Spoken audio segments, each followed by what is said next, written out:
Good morning, Singapore. Rasate out here, and I'm glad you're here with me on the Night Out podcast. I really appreciate you guys spending some time every day or whenever you get to it. Honestly, just listening to the things that I tend to ramble and rant about. Honestly speaking, it's been one of those days where there has been one situation after another that I've been, trying to put out fires pretty much all day long. And it's not that I don't enjoy that stuff. I do to a degree, but it's hard not to get sucked into focusing on the problem rather than the solution. So I kind of wanted to talk about that today.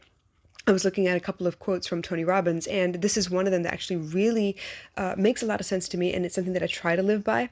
Often fail, but I try to live by, and I think it's been really helpful. So the quote goes, every successful person has a rule to never spend more than 10% of time on the problem and at least 90% of the time on the solution. So this part actually makes a lot of sense to me because if I look at all of the arguments that my clients come to me to discuss or try to, put together or understand, a lot of times they're talking about the problem itself. They're not actually talking about, okay, well, how do we fix this? Or how do we prevent this from ever happening again? They want to harp on all the details, the way somebody looked, the words they chose, how did they get offended, the behaviors they displayed afterwards. Like, did they throw a temper tantrum? Did they start hitting things? Did they decide to threaten themselves so that the other person would come into control and actually do what they want them to do? So all of those things make a lot of sense. And for me, I think that we forget the reason we're arguing is because something happened that we're not happy with. And rather than tell them in plain English without all the colorful adjectives, adverbs,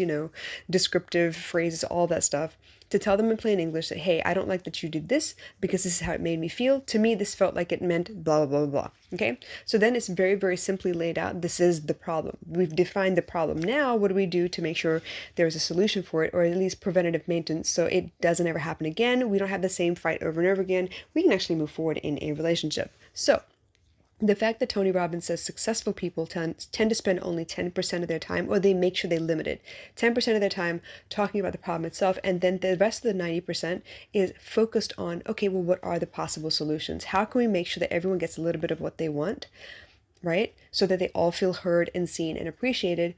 And so then this never has to happen again.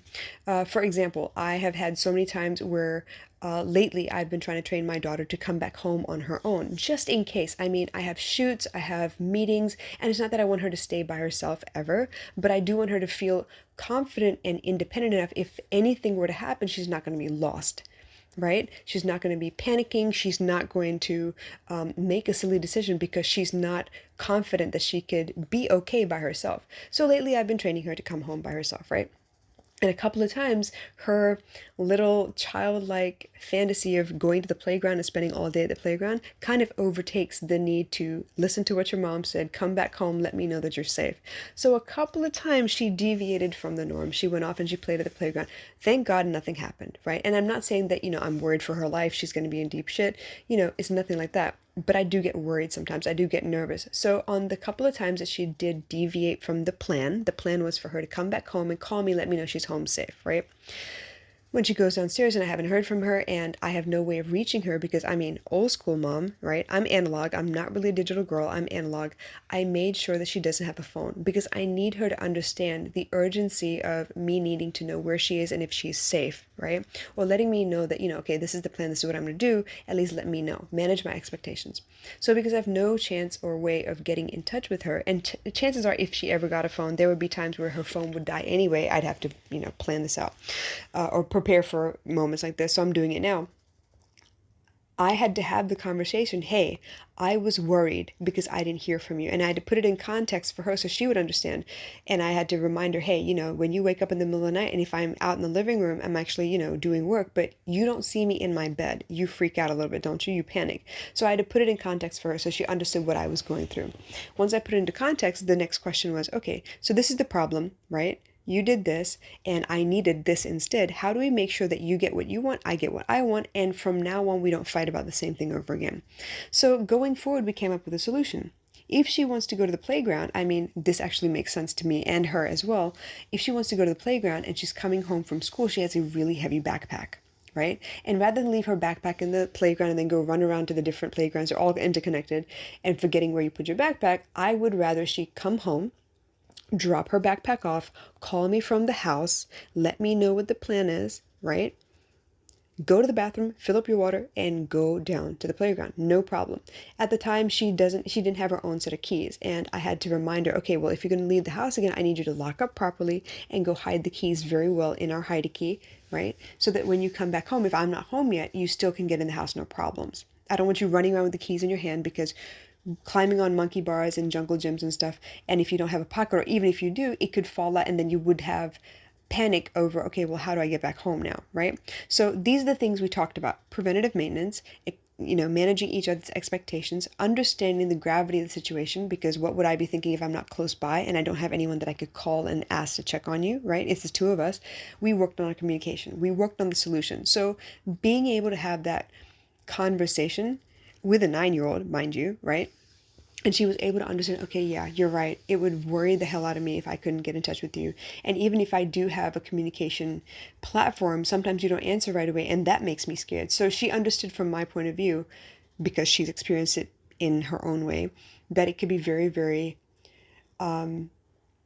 panicky, a feeling, to go through a situation where you can't contact the person that you really want to contact, even if it's just to say, hi, I love you, I miss you, whatever, right? So we worked on the solution. We came up with the solution, and we have yet to test the solution, but we know what to do. There's a plan now. So if anything happens and she's caught off guard, she knows what her options are. She's not going to be like, oh my God, what do I do now? What do I do now? Right?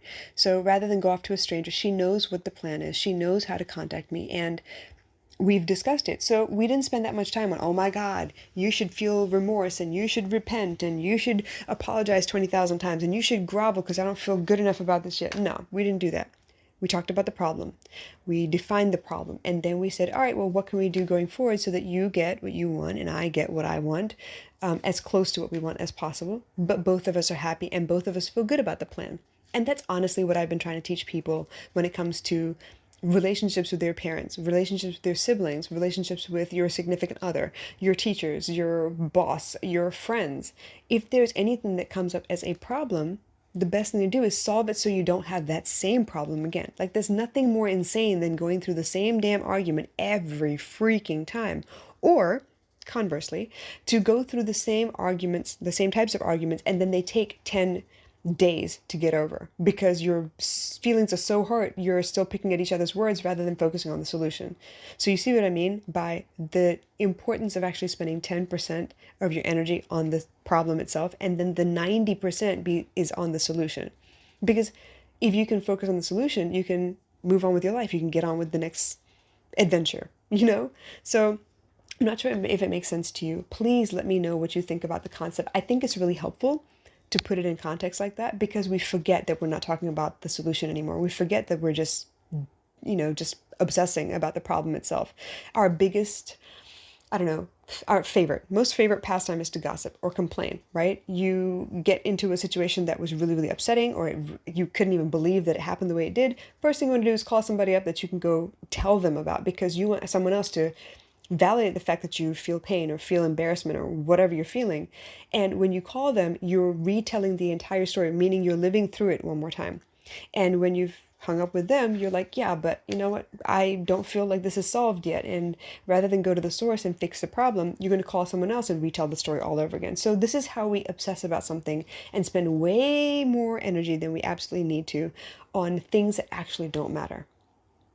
The fights that we go through, the arguments that we have, they say, it's a way for you to realize that there's something not working well in your life. But outside of that, what are you going to do about it? You can't focus on the problem the whole time. You got to do something about it. What are you going to do about it? If you know that the house is way too cold at night, right, and it's wintertime, what's the best thing to do? Spend more on heating, or maybe find a way to insulate all those cracks in the windows and the doors that don't shut airtight anymore. Like, fix all the gaps so you don't have to spend more energy, to heat the house or whatever. And then you don't have the problem anymore. If you have a leaky toilet, right, and it's costing you money, what do? You change out the pump. You figure out where the problem is coming from and you fix it. If you simple stuff, right? If you make food and somehow you didn't put enough salt, what do? Put in a little bit more salt. It's to your taste, it's to your liking, but once you do that, you feel good about the situation, right? So why not be more solution oriented? And I think that's something that we need to give ourselves permission to do, because yes, of course we're hurt. But more than being hurt, we want to make sure it never happens again. I mean, it's a survival instinct to avoid pain, right? So anyway, food for thought. I hope you understand what I'm saying. If you have any questions, please drop them in the comments below. I want to hear from you. But in the meantime, you guys, I hope you find more ways to fix situations so they don't keep reoccurring, because there's nothing more irritating than to have the same types of conversations and the same types of arguments over and over again. Super irritating. Anyway, I love you guys, and I hope you have a wonderful day. I'll catch you soon. Bye.